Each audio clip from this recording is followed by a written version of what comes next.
idea of who can't do I is the truth. Hand up beers and that's not it. There's a 4-page force remorse. I kinda lost it, of course. Never doubt in my mind that I hit worse, and I know that. Push it in the way you're moving cars. People die by the sword, guys rise out of hell.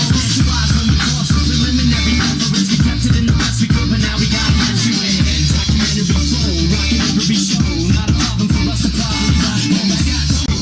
Idea of who can't do I is the truth. Hand up beers and that's not it. Be individual, intellectual to the decimal.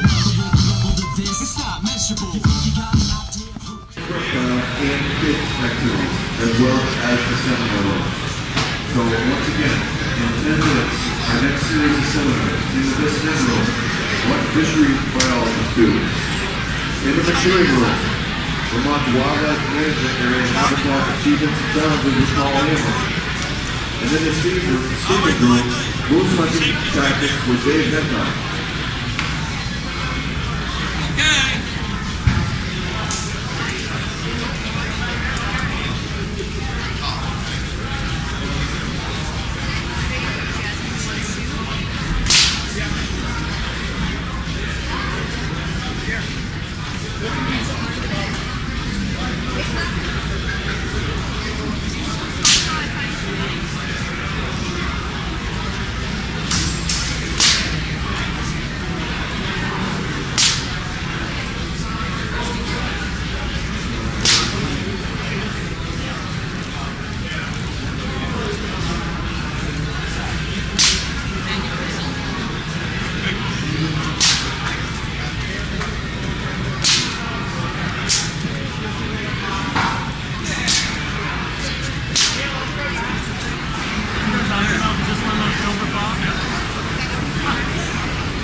Welcome to the 2019 Sportsman class. At 1 o'clock, we will be starting our next. That's the random. Trying to see that little hook there. See, he's got it. He's got it going up here. Just shot him in November. What does he do here? Deer hunting and moose hunting. Oh, whoa, moose hunting. Yeah. Wow, that's cool. You guys maintain the population, like to make sure that it's like a reserve, basically. No. Free hunt, free range. All country right here. We have it's not penned in deer like the Canadian hunt ranch over here. This is the province of New Brunswick. This is all free range. I see. Stalk them and hunt them. So you can't guarantee a head for a price like they do? No. Wouldn't do it. That's like growing your beagle in your backyard and get big. What we do is we do our scouting, our homework, and find out where the moose are, and then we take the hunters there. So what are the chances that you can hunt a moose and kill it? What are the chances? First you gotta get a lottery. If you get the lottery, you gotta apply for a lottery. If you get a permit, your chances are pretty like 100%. First you gotta find them. I see. Where is New Brunswick exactly? In the scheme of Canada? East of Maine. This is all right. This is Maine, here. You go up as far as you can through Halton, Maine on the interstate. Across the border, it's about 45 miles into New Brunswick. Sounds pretty. What's the border like over there? Nice. Nice. Is it busy or what? Yeah, it's not bad crossing at all. I'm sure. Yeah, Maine is a nice open state. You know, Yeah. register your guns and do what you're supposed to do. It's no problem. Sounds good. Yeah.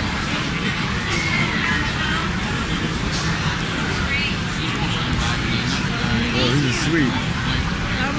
You got some pretty sweet pictures right here. Oh yeah, shoot some nice deer, nice bear.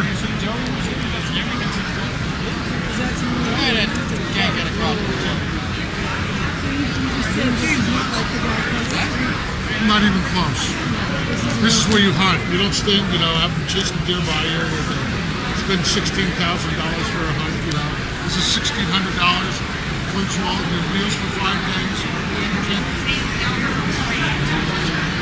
This way, bud.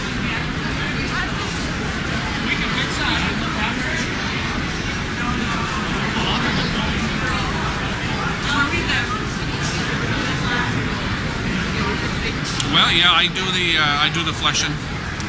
It's taking all the meat and the fat and stuff off the hides before they're tanned and all that. Whatever else needs to be done, all things around the shop. What's the process of taking flesh off the skin? I have a machine called a fleshing machine that I actually run the hides over the blade, and it takes it right down to the skin. And then they'll put them through a tumbler and get the moisture out, and they'll be tanned. And the final process will be putting it on the form and sewing it up. I see. Dry for about 3 weeks, then do the finished work. It's ready to go out the door. What's the most exotic animal that you've had to tan? We've done a full mount red stag before, which is about a 600-pound animal. That's probably the biggest and most exotic we've done. Not native to this area. Where are they from? They're native to New Zealand, but they do raise them in farms up here, game farms. That's where that one came from. Do you hunt yourself? I do. Not successfully, but I hunt. I see. It's kind of like fishing, I guess. Yeah. So what is your animal, your favorite animal to? Deer. Okay. Yeah.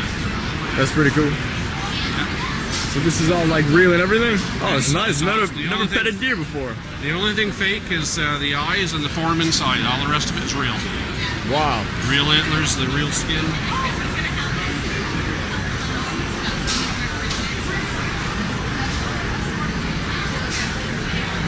Nice.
How's it going? Good, how are you? All right. Well, our booth is for the Vermont Game Wards Association. We're all state employees, but this is not a state entity. Okay. It's just we support one ourselves, but we give money to fallen officers associations. And if we ever had one of our own officers get killed in the line of duty, there'd be family support and stuff like that for them. So, you know, it's a more or less not-for-profit, but we try to make a little money so we can give it back to those different organizations. throughout the I see. year. So you're selling all this ephemera? All the t-shirts and stuff, all the different game animals, the polar bear hides, everything in the booth with the exception of the big deer head behind me was either shot in Vermont illegally or we seized it in Vermont illegally. There's 2 South American jaguar pelts and a polar bear that obviously weren't shot in the state, but they were imported illegally, and it was a joint state and federal search warrant on a taxidermy shop in the southern end of the state. That's how we came in possession of that stuff. But everything else was shot and then, shot illegally in the state, and the wardens collected it and made cases on it. So that's why we bring it. And you get to display it. And we get to display it, except for the baby deer. We put that out. A lot of the kids like to look at it, but Mom, it was a roadkill situation. Mom got hit by a car, so. And she was pregnant, you're saying? Yep. Yeah. And then we had a guy that wanted a fawn mount like that, so we gave it to him, and now he lets us use it at the show. That's cool. So how do you normally find out about exotic pelts that are illegal? To be honest with you, I don't remember how this case came about, and it's one of the few that have happened. But most of all of our stuff is word of mouth stuff.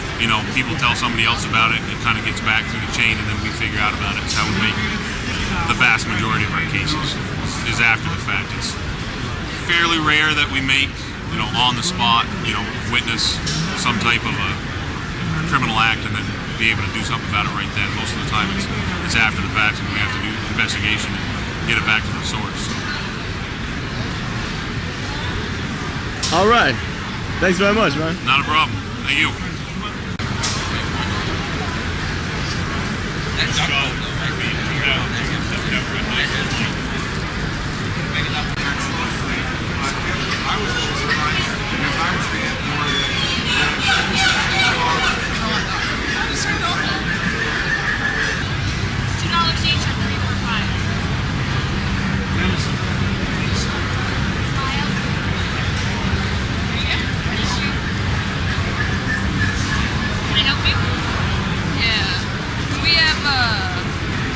Mild venison jerky, a buffalo stick, and an elk jerky, please. $5. Thank you.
On the clients who's thoroughly addicted to safari hunting, been there 10 times, spent 156 days in the bush, and has accounted for 95 animals.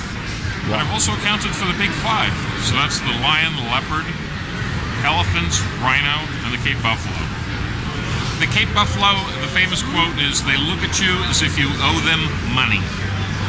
The Cape buffalo is arguably the meanest thing on 4 legs. You can see pictures down at the bottom here, below the warthog.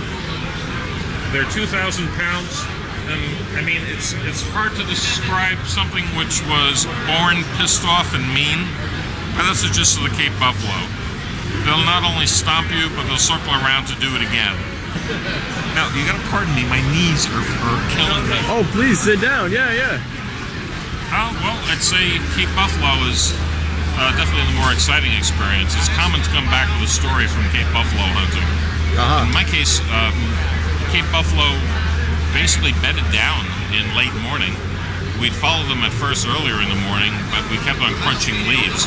And so we gave up, went someplace else to find Cape Buffalo in another area. They weren't there, so we returned to follow this original herd. In any case, we caught up with them because the trackers knew the countryside well enough to be able to intercept them on the path to where they were bedding down.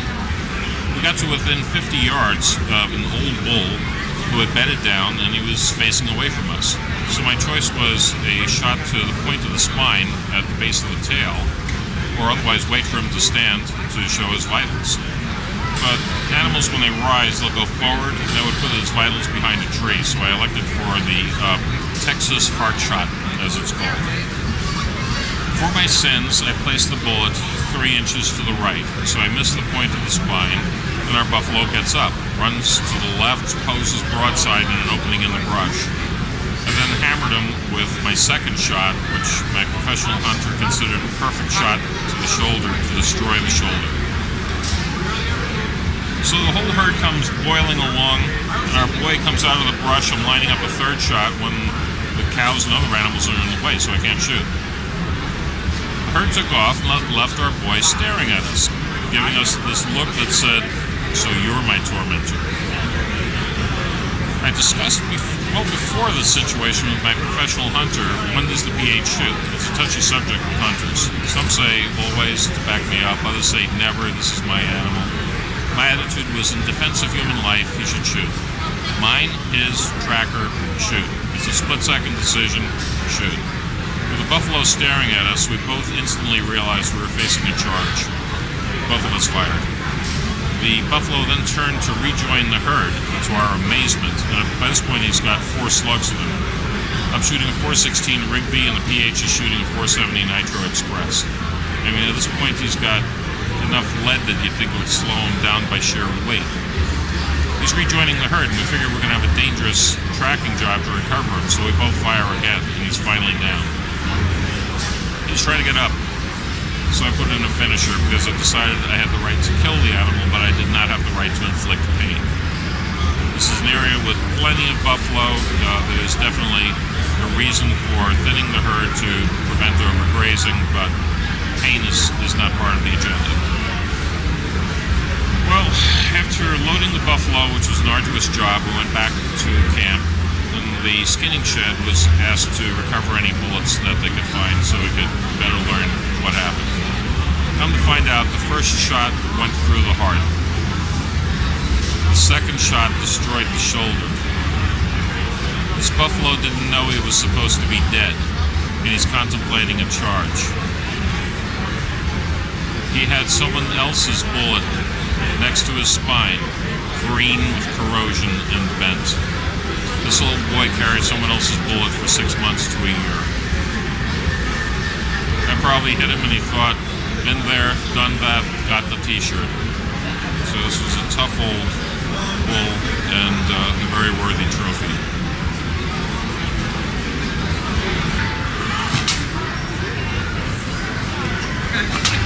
Probably better from that shot.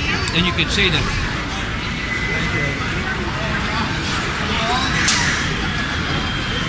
Millimeters.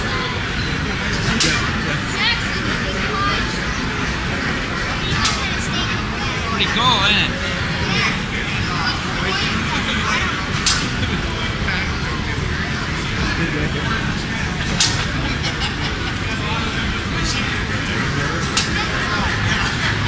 What do you think? How about 2 of them? That's a lot of bucks.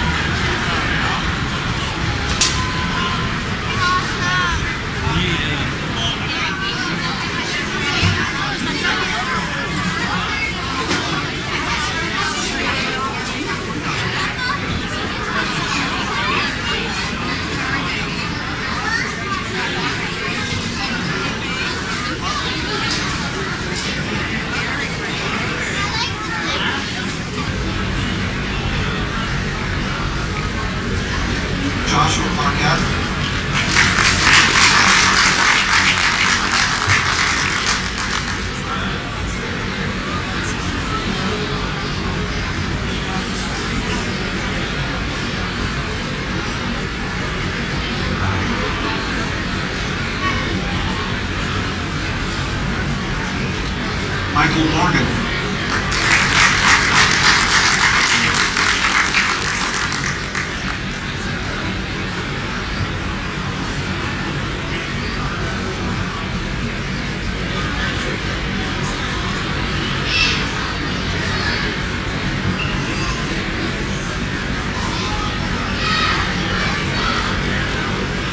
Shay Robbins.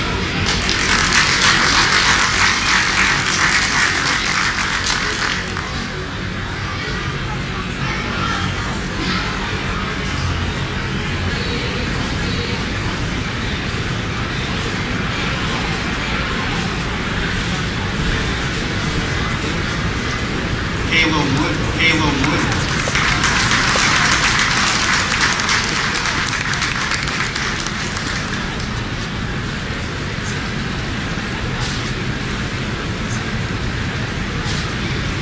LeBrecq. Taylor LeBrecq.